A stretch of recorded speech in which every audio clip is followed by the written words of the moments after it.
आपण उभे आहोत चांदवडच्या कृषी उत्पन्न बाजार समितीमध्ये आणि या ठिकाणी रोहितदादा पवार यांच्या नेतृत्वाखाली मोठा शेतकऱ्यांचा शेतकरी क्रांती मोर्चा हा आयोजन करण्यात आलेला आहे। काल या ठिकाणी आवाहन केलं होतं कार्यकर्त्यांनी, त्याच संदर्भात आज बघू शकतो आपण या ठिकाणी अनेक शेतकरी, असंख्य शेतकरी या ठिकाणी जमलेले आहे आणि शेतकऱ्यांचं जमण्याचं कारण म्हणजे कांद्याला कवडीमोल भाव मिळत असल्या कारण या ठिकाणी शेतकऱ्यांचा उद्रेक दिसत आहे आणि त्याच संदर्भामध्ये आपण बघू शकतो या ठिकाणी कांद्याच्या माळा गळ्यात घालून बैलगाडीमधून रोहितदादा पवार यांचा हा मोर्चा नॅशनल NH3 हायवेवरती जाणार आहे। कांद्यापेक्षा रद्दीला भाव जास्ती, शेतकऱ्यांनी काय करावं, आत्महत्या कराव्या का काय करावं पर्याय नाही राहिलेला। जे पैसे तिथं आपण शेतीत गुंतवतो ते पैसे सुद्धा वसूल होत नाही, त्यामुळे नाहीला जास्त त्यांना आत्महत्येचीच वेळ येणार आहे। आता मला सांगा, या ठिकाणी आपण कांद्याच्या माळा गळ्यात घातलेल्या आहे, तर काय संदेश तुम्ही गव्हर्नमेंटला सरकारला देऊ इच्छिता? शेतकऱ्यांना चांगला भाव मिळाला पाहिजे कांद्याला, जेणेकरून कांद्याला भाव मिळाला पाहिजे असं म्हणणं आहे। आपण कुठून आलेले आहात? आणि आम्ही नाशिकवरून आलेलो आहे, नाशिकवरून आलोय।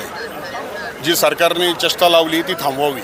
शेतकरी आत्महत्येच्या उमलट्यावर येऊन ठेपलेला आहे। 3 रुपये किलो भाव दिलेला आहे। आज किती वेळ हा मोर्चा चालू शकतो आणि किती पब्लिक या ठिकाणी येऊ शकते? सर्वीकडून पब्लिक येते, सर्वीकडून जनता येते, सर्वीकडून शेतकरी पोहोचतात। असंख्य शेतकरी या ठिकाणी पोहोचणार आहे आणि या ठिकाणी शेतकऱ्यांचा आपण जमाव बघू शकतो। भरपूर या ठिकाणी शेतकरी पण जमलेले आहे। आता यापुढे आढावा देखील देण्याचा प्रयत्न करूया आपण। आता नॅशनल हायवेवरती शेतकरी गेल्यानंतर तेथील अपडेट देखील देण्याचा प्रयत्न करूया आणि आपण जाऊया आता नॅशनल हायवेकडे। चांदवडच्या कृषी उत्पन्न बाजार समितीच्या सेल हॉलमधून हा मोर्चा आता मार्गस्थ होताना दिसत आहे। त्याचसोबत शेकडो शेतकऱ्यांना घेऊन अनेक महाविकास आघाडीचे नेते या मोर्चामध्ये सामील आहे।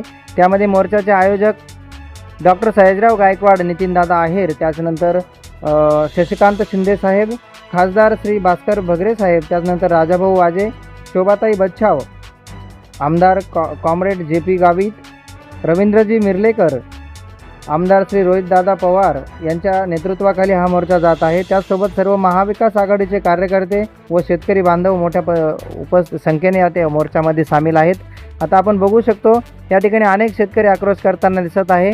कांद्याला हमीभाव मिळालाच पाहिजे, शेतकऱ्यांना न्याय मिळालाच पाहिजे अशा प्रकारच्या घोषणा देत हा मोर्चा या नेत्यांच्या सोबत या नॅशनल हायवेच्या या चौफुलीवर जात आहे आणि तिथे गेल्यानंतर या मोर्चाची सभेमध्ये रूपांतर होऊन आता किती वेळ हा मोर्चा चालतो हे देखील बघणं महत्त्वाचं आहे।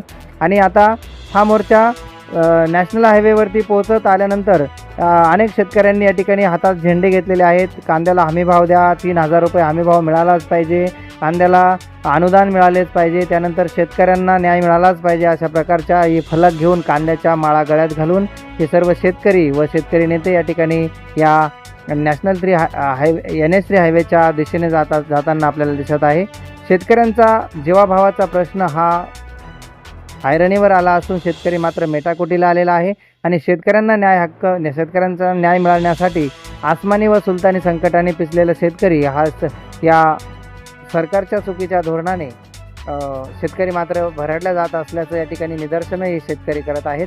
आणि आता आपण बघूया या ठिकाणी जे रोहितदादा पवार आहेत त्यांचे या ठिकाणी मनोगत व्यक्त होताना आपल्याला दिसत आहे। अनेक नेते या ठिकाणी बोलताना व्यक्त झालेले आहेत। त्याचसोबत रोहितदादा पवार यांनी एक विषय छेडला आहे, तो म्हणजे नाफेडची खरेदी ही कृषी उत्पन्न बाजार समितीच्या आवारातच झाली पाहिजे, कुठ्या डोंगराच्या आड ही खरेदी होता कामा नये आणि याआधी दलालांनीच हे पैसे खाल्ले असा आरोप थेट रोहितदादा पवार यांनी केलेला आहे। ऐकूया त्यांच्याच तोंडून।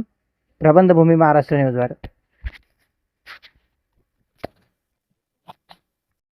नाफेड खरेदी करत ते कुठेतरी डोंगराच्या आड बाजूला जाऊन काही व्यापाऱ्यांकडनं, प्रायव्हेट लोकांकडनं कांदा खरेदी करतं का नाही करत? जेव्हा भाव असतो 5 रुपये, जेव्हा भाव असतात 6 रुपये त्यावेळेस खरेदी करतात आणि नाफेडला विकतात कधी? हे कॉन्ट्रॅक्टर जे कोणी लोक असतात भाव वाढल्यानंतर म्हणजे त्यांना 10 रुपयाचा नफा।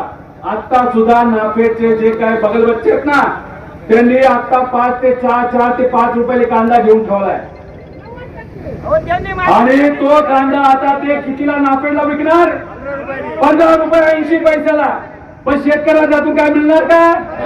आमची मागणी आहे हे जे बगलबच्चे कोण आहेत माहितीये का? हे सत्ताधाऱ्यांचे कार्यकर्ते, त्यांना त्यांनी कॉन्ट्रॅक्ट दिलेले, त्यातून हे पोट भरतायत, घर भरतायत, पण आमच्या शेतकऱ्याचं घर भरताय का? मला उत्तर कोणीतरी दिलं पाहिजे, म्हणून हे सर्व नेते या ठिकाणी आलेले आहेत.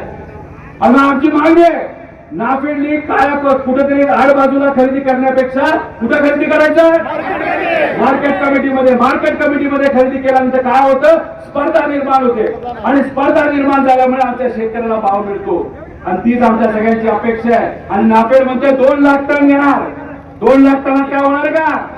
अहो इथं एक दिवसाला 2 लाख टन गोळा होते, तर आमच्या सगळ्यांची मागणी 8 ते 10 लाख टन कांदा त्या ठिकाणी घेतला पाहिजे. आणि 8 ते 10 लाख टन कांदा घेतला तो कांदा हा भारतात विकायचा नाही, हा कलकत्त्यात विकायचा नाही, मुंबईमध्ये विकायचा नाही, दिल्लीत विकायचा नाही. कारण काय करतात, 3 महिन्यानंतर भाव वाढल्यानंतर हा तुमचा कांदा जो स्वस्तात घेतलाय परत जाऊन त्या मोठ्या शहरामध्ये स्वस्तात विकतात. आणि आपल्या सगळ्यांची जी अपेक्षा असते, राहिलेल्या कांद्याला चांगला भाव मिळाला, त्याला भाव मिळतो का? त्यामुळे हा घेतलेला कांदा कुठं विकायचा? डायरेक्ट भारताच्या बाहेर घेऊन जावा. आमदार रोहित पवारांच्या भाषणानंतर या ठिकाणी शेतकऱ्यांचा जमाव हा रस्त्यावर बसलेला आहे आणि नेत्यांच्या आवाहनानंतर आता शेतकऱ्यांना आवाहन करण्यात आले आहे की या ठिकाणी जर आपल्याला न्याय मिळत नसेल तर आपण रस्ता रोको केलेल्या ठिकाणी उभ्या असलेल्या गाड्यांची हवा आता या ठिकाणी शेतकरी काढणार आहेत. आणि त्याच संदर्भात आवाहन केल्यानंतर सर्व शेतकरी आता आपल्याला जाताना दिसत आहेत. ज्या उभ्या बसेस आहेत, ट्रक आहे, रस्त्यावरती जे उभे वाहनं आहे, त्या वाहनांच्या टायरमधली हवा काढण्याचं या ठिकाणी शेतकऱ्यांच्या बोलण्यातून लक्षात येत आहे. आणि सर्व शेतकरी आता नॅशनल NH3 हायवेच्या वरती उभ्या असलेल्या वाहनांकडे जाताना दिसत आहे. पोलिसांचा मोठा फौजफाटा तैनात आहे. त्यानंतर CRPFचे जवान या ठिकाणी उभे आहेत. दंगा नियंत्रण कक्षाचे सर्व अधिकारी उभे आहेत. त्या ठिकाणी पोलिसांचा मोठा फौजफाटा आपल्याला दिसत आहे. आणि आता शेतकरी आणि सर्व नेते या ठिकाणी रस्त्यावरून जाताना त्या उभ्या गाड्यांच्या हवा काढण्याची तयारी या ठिकाणी दर्शवत आहे. आणि मोठे मोठे हातात फलकं घेऊन आणि केंद्र सरकारचा निषेध करत या ठिकाणी हा मोर्चा आता या उभ्या वाहनांकडे जात आहे. आणि याच ठिकाणी आता या उभ्या सुरक्षा रक्षक जे आहेत, ज्या ठिकाणी दंगा नियंत्रण कक्षाचे जे पोलीस आहेत, त्या पोलिसांमध्ये आणि शेतकऱ्यांमध्ये आता बाचाबाची होताना आपल्याला दिसत आहे. आणि ही सर्व बाचाबाची होत असताना आणि धरपकड देखील या ठिकाणी होत आहे. पोलिसांनी या ठिकाणी लाठीचार्ज मात्र काही केलेला नाही, मात्र शेतकऱ्यांना मात्र या ठिकाणी धक्काबुक्की होताना दिसत आहे. या ठिकाणी आलेल्या नेत्यांना काही धक्काबुक्की होताना आपल्याला दिसत आहे.